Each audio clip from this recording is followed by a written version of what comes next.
So hello guys, welcome back to another video. Today we're just going to get right into it and start off the bat. The first thing that we're going to do is take these two bolts off the back here.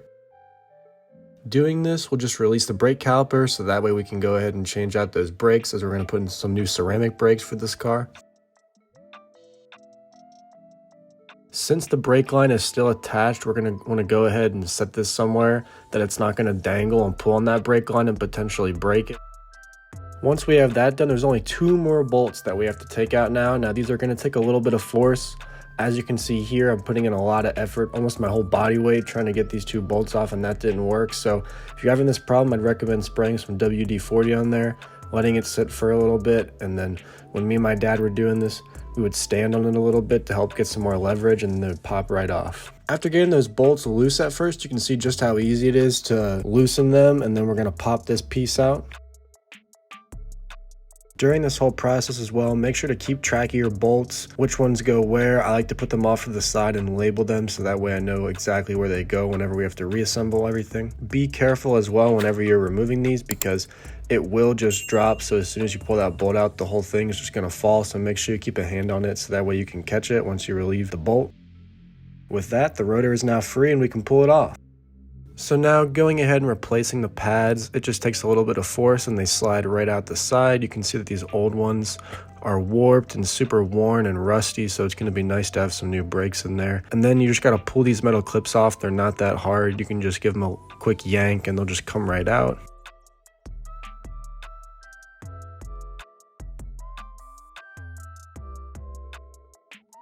Now we got these new shiny ones that we're going to put in.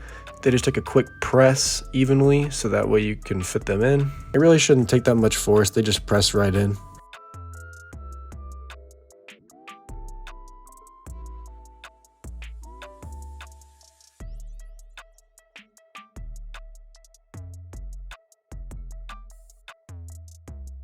Now slipping in these new brake pads, they should slide right in. I like to put one end in first, and then the other end should just easily slide right in.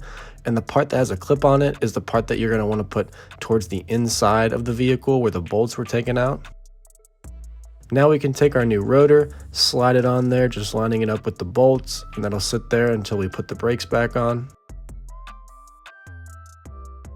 At this point, we're just going to be working in reverse now, putting the brake boot back on so that way the caliper will slot right back in. This will be the bigger of the two bolts that we took out that we're going to put back in for this part. They should just tighten right down.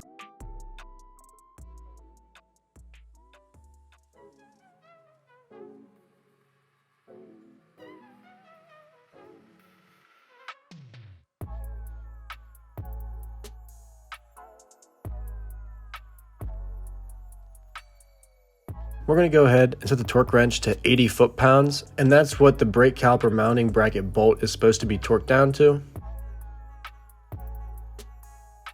Whenever I'm torquing something down, I like to take the torque wrench and tighten it until it clicks twice. That's how I know that it's in there good and won't move.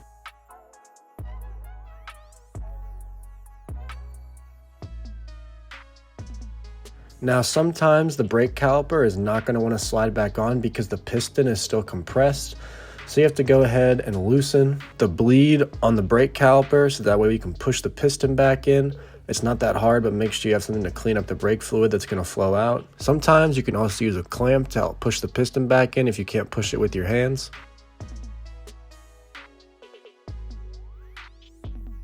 Now we can just slot the brake caliper right back in, and we're going to tighten the flange bolts down this time. It should be the two smaller bolts that go into there. And also, if you guys wouldn't mind just checking down below, seeing if you've hit that subscribe button, I'd really appreciate it. I've been growing on the channel for the past couple of months now really rapidly, and it would really mean a lot if you could just go down and push that subscribe button. It takes 2 seconds. Thank you. We're going to also take out the torque wrench for this, set it to 17 foot-pounds. It bent the dust cover a little bit, so I'm just going to go ahead and bend it back. At this point, all we have to do is just bleed the brakes, so we're going to pop the hood, open up the brake fluid reservoir, and at this point we can just loosen the bleed and someone can go into the car, press the brakes a couple of times to make sure that all the air is out of the system. Then you can tighten it back up and then just close the bleed and put the cap back on it. Now we just have to put the wheels back on and then we'll almost be done. I like to put my feet underneath it because it helps me line it up and pick it up off the ground a little bit, so that way it'll slide on easier. All that's left to do now is put our lugs back on. As always, make sure you do it in a star pattern. I like to tighten them a little bit until the wheel moves when it's off the ground, and then whenever you put it on the ground, just torque it down to 100 foot-pounds and that should be just fine. I also get all my parts from NAPA as long as they supply it. So the brakes and the rotors that were used in this replacement were all from NAPA. Here's the serial numbers and stuff. Here's the boxes with the numbers that correspond to them if you want to also do this exact same thing. This was on my sister's car. It's a Nissan Rogue.